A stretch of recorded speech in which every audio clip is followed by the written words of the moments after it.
സമാനമായ മറ്റൊരു കള്ളപ്രചാരവേല ഈ അടുത്ത നാളുകളിൽ ഉയർന്നു വന്നു. അത് സർക്കാർ ന്യൂനപക്ഷ സംഗമവും നടത്താൻ പോകുന്നുവെന്നതാണ്. കറതീർന്ന സങ്കുചിത രാഷ്ട്രീയ ദുഷ്ടലാക്കോടെ ഇത്തരം പ്രചരണം നടത്തുന്നവരെ നമുക്ക് ആ രീതിയിൽ കാണാം. 33 സെമിനാറുകളിൽ ഒന്ന് മാത്രമാണ് ന്യൂനപക്ഷ വകുപ്പിൻ്റെ ആഭിമുഖ്യത്തിൽ സംഘടിപ്പിക്കുന്നത്. കാരണം അതും ഒരു വകുപ്പാണ്.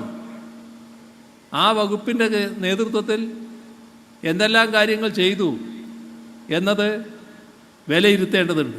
ചിലർ പ്രചരിപ്പിക്കുന്നത് പോലെ ഈ അയ്യപ്പ സംഗമം പെട്ടെന്നൊരു സുപ്രഭാതത്തിൽ തീരുമാനിച്ചതല്ല.